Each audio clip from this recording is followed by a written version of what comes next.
ngo 2021 ngake ngumuntu kohamba hambe aye enkantolo mina einkantolo nje ngiyahamba kakhulu ngisho enkantolo yangakithi kwaNongoma ngiyahamba ngiye khona ngiyolalela nje izinto kodwa ke ngiyaye ukuthi makunemuntu onecala mhlawumbe umngani wami or isihlobo ngihambe ngiyolalela ebese ngifike ngiqondana namanye amacala uma ngeke ngathola icala eli-interesting ngiyalalela ukuthi lizobuya nini lizobuya ngayiphi date ebese ngibuyela ke ngayo leyo date ngiyolalela ngisho eMtuba ngisho kuphi ngisho eMthunzini high court ngiyahamba ngiyolalela ngiyakhumbula nje ngelilanga ngiseMtuba ngiyolalela iphoyisa ngiyolalela icala lephoyisa la ngapha eMbazwana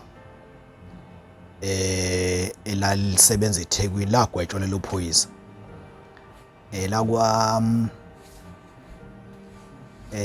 sengisikhohlisa isibongo salo kodwa ngathi mangifika eMtuba enkantolo yaseMtuba ngafica leli phoyisa lolu daba luqala luthethwa lisebenzele eThekwini kwakunomsebenzi kubo walo ngapha eMbazwana lagcina lidubule omunye umfana washona limdubulela nje ukuthi lathi abahambe egcekeni lo mfana ezidakelwe nje yabo nawe endaweni ngakini endaweni nje ngakini uyazi ukuthi noma ukuthi uyahlonishwa endaweni ngakini kodwa uyazi ukuthi kunalezo insizwa nje zendawo ezingathi ziyayiphuza lezi zixhwanqhwangu nje ezi-understandekayo kodwa uthi noma uthethe isinsizwa uthi hey madoda hey yekani ukuthi zivele zithi nje uthola ukuthi leyo insizwa leyo iphendula isinomi kanjani kodwa iya understandwa nje lelo phoyisa ngalifica ladubula kumuntu onjalo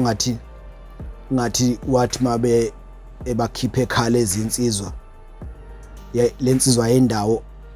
lensizwa yendawo yayisikhuluma nje amagama kodwa insizwa understandwa yiwonke umuntu lavela akhipha isibhamu leliphoyisa layidubula ngiyakhumbula lagwetshwa u25 years lelo phoyisa so ngalilandela lelo daba ngaze kwaze ngoba sifike ekugcineni so ngiyahamba kakhulu ngihambe nje nanokuthi bakhona umngane onecala ngiyalandela ngake ngaya enkantolo yakwaNongoma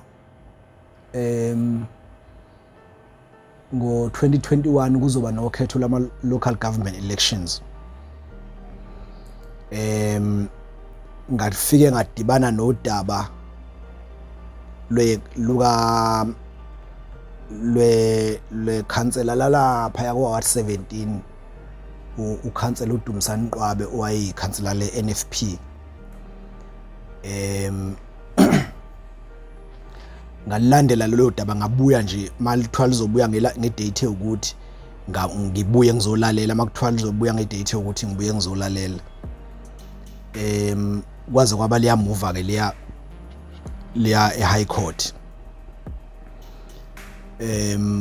eHigh Court eMaritzburg nokuyila elifikela abagweba khona elafikela abagweba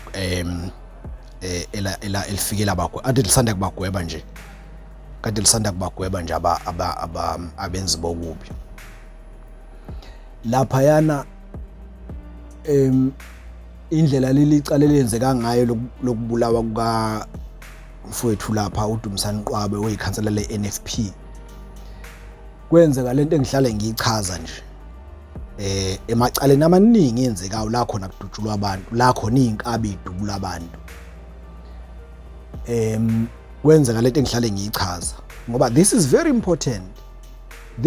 important imizi nezigodi zilwa ngayo lento engihlale ngiyichaza kwesinye isikhathi zilwe isidingo singekho kufike kudutshula umuntu abantu bengalwenzi uphenyo lwabo ngesikhathi amaphoyisa esenza uphenyo abantu bevele benza uphenyo ngomqondo nangama emotions besuka abantu accuse umuntu ongenacala kuze kube abanye bayambulala omunye bama accuse angithi phela amaphoyisa i-investigation uma kudutshulwa umuntu nje ekhaya mayifika amaphoyisa azofike ngibuza ukuthi nina nisola abani, using my emotions sengizovela ngikhombe mina umuntu engizomsukela mhlambe ngaleyo ngesizashwana isithize. Amaphoyisa bese liqala lapho kuphenyo ahambe nalo, uthola ukuthi kanti ngikhomba umuntu orong. So into eyenzeka lapha, ubaba uQwabe ngiyakhumbula ukuthi washona kuzoba ukhetho, angazi noma kwakulwesibili kodwa angani noma kwakuyisonto noma kwakumgqibelo ukhetho lizoba ngolwesithathu ngomhla kaNovember 2021, ngoNovember 2021, ngomhla ka-1 November 2021. So uQwabe wadutshulwa cishe ngomgqibelo noma ngesonto, ngoba ngiyakhumbula ukuthi ukhetho lwabanjwa esemoshana. Ngathi mangilandela udaba ngilithola nje enkantolo, ukhansela uQwabe lapha uganiwe unayo unkosikazi, kodwa ngazi ukuthi bese kungasekho ukuzwana phakathi kwakhe nonkosikazi. So wayesethola intombi yakwaNkosi khona lapha ngakubo Ward 17 kwaNongoma. Wathola intombi owayezoyilobola emva kokhetho, base bethandana nje nentombi, sekwaziwa futhi ukuthi nayo intombi ukhansela uQwabe azoyilobola. Kwaziwa nje ukuthi iyona azoyilobola. So ngoba unkosikazi ngathi wayengasezweni naye. So ke kuthe uma sekusondela ukhetho bathi wafonelwa intombi ukhansela uQwabe, mangizobufakazi obusenkantolo, wafonelwa intombi yakhe le owayezoyilobola. Yathi baba uQwabe ngicela sihlangane emgwaqeni nje kulomgwaqo osuka noNgombheka oPhongolo. Mawufonelwa intombi yakho ke ngeke ulokhu ubikela abantu ukuthi hey sengifonelwe intombi yami lapha ithi ngicela sihlangane. Hey yazi isafona, cha, uvela uphume nje ungene emotweni uhambe uye kuyona. Nobaba ukhansela ngathi waphuma naye wahamba waye emotweni ofuka ngene kuyona. Mayifika lapha emotweni mayifika emotweni ubaba ukhansela, I mean la okukhona khona intombi yavele yafika yadonsa isibhamu yamdubula. Intombi yavele yadonsa isibhamu yamdubula, emva kwalapho yamdubulela khona emotweni. Emva kwalapho yabisi yamdubula ekhanda washona njobe esemotweni nje. Emva kwalapho yabisi thatha upetrol emotweni yayo yawuvuvuzela emotweni kaQwabe, yayishisa imoto. Ngesikhathi ishisa imoto lentokazi nayo yasha la ezandleni, akwazeki ukuthi yasha kanjani, yathi ukusha nala ngathi ngase iqhomeni yasha nayo. Lentokazi yakhona khona lapha yakwaNongoma nayo yakwaNkosi. So uma lentokazi engikhuluma ngayo intokazi eyayizolotsholwa uye ukhansela uQwabe, intombi yakhe nje. So yathi mayishisa ke imoto, yayishisa imoto, yayisiyahamba ke intokazi eyela kubo. Awu makuvuka ekseni ukhansela uQwabe ushonile, uDutshulwe washiselwa emotweni. Ngenxa ukuthi kwakuza ukhetho, kwabukwa iIFP, kwabukwa iANC, kwathiwa hayi kushuthi uDutshulwe ubulewe indaba ethinta ipolitiki. Hayi abanye besola ukuthi hayi khona ayihlangene nepolitiki lento. Kwaze wasolwa ngisho unkosikazi omdala, ngoba nayo unkosikazi omdala ongathi wayazi ukuthi kuzolotsholwa intombi. Uma bese ke afika amaphoyisa ke enza uphenyo lwawo ke ukuthi uQwabe ngabe ubule ubani, ngoba nanokuthi wadutshula ukhansela uQwabe kwabonakala ngoba imoto inenhlamvu ngaphansi, ngoba kwakunokuthi nje ushisiwe, kanti kuyabonakala ukuthi waqala wadutshulwa wayeseyashiswa. Ngiyakhumbula ukuthi yathi ukhetho oluqhubeka ngolwesithathu yena wayesemoshali yawina futhi iNFP yawina iwadi nabantu bavota ngokuzwelana naye walwini iwadi ngolwesithathu wayesefihlwa ngeweekend. So uthe mayifihlwa ngeweekend babukhansela kwase kutholakala ukuthi ifoni yakhe kanti isele ifoni yakhe ngathi ngesikhathi ephume yentombini efonelwa intombi wayishiya le foni le okuyiyona esebenza kwi-app yasebank nane report amakuphuma imali noma kungena imali and all that. Ngathi yayiphethwe unkosikazi omdala or amalunga nje omndeni ngoba phela mayise nakuba ngathiwa engasazwani unkosikazi omdala kodwa babe weza unkosikazi ukuzozila ehlala emakhandleleni njengomuntu wayeganile.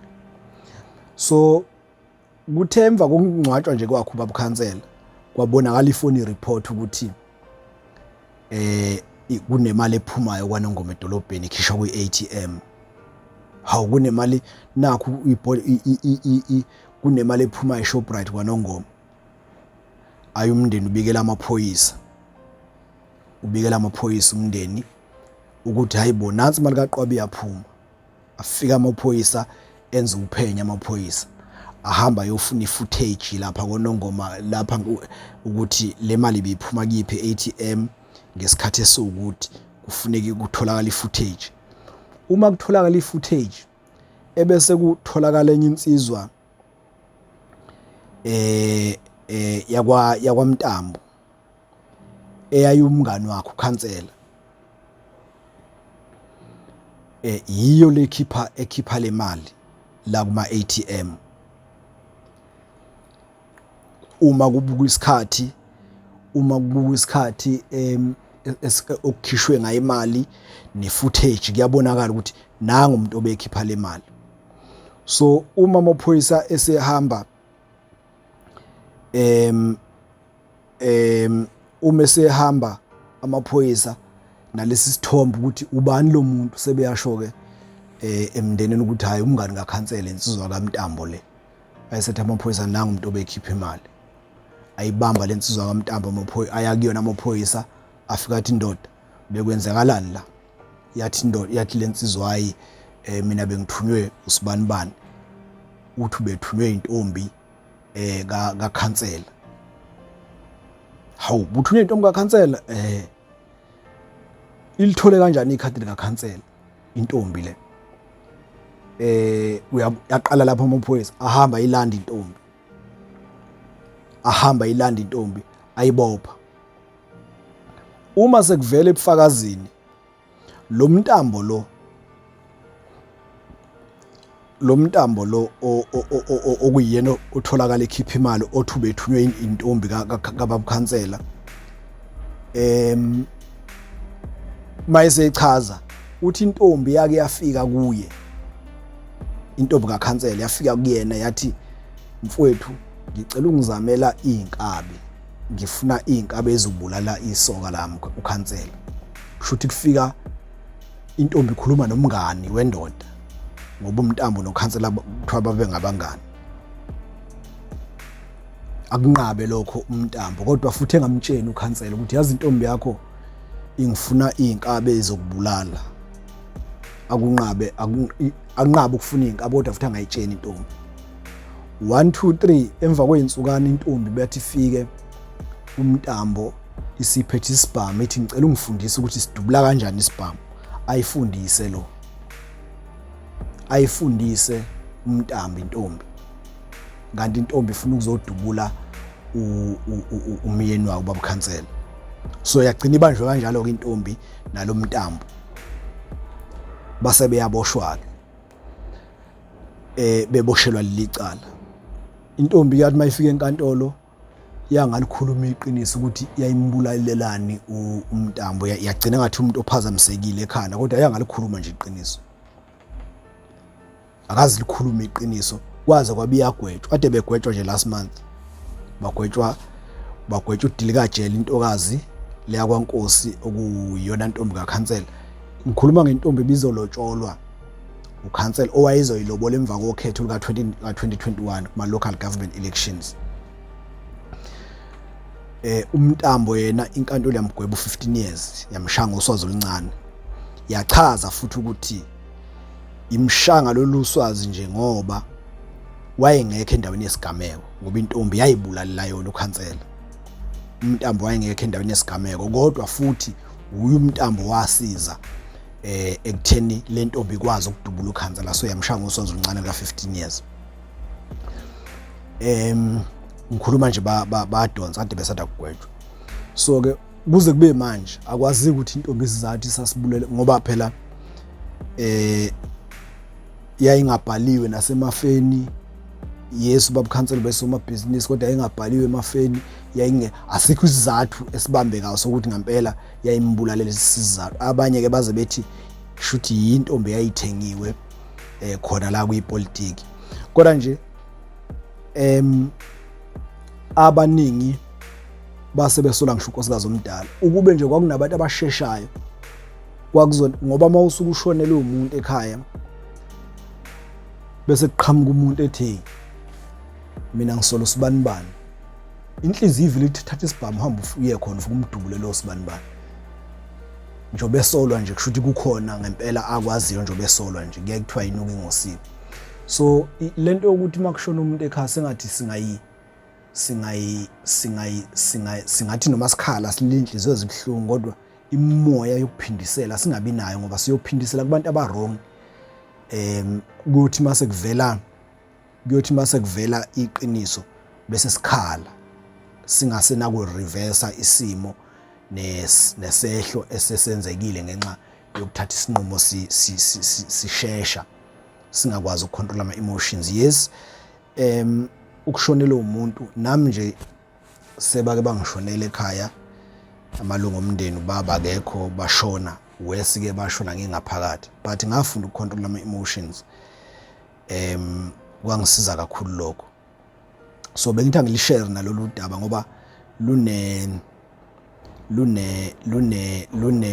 lunesifundo phakathi ngendlela olwenzeka ngayo. Thank you.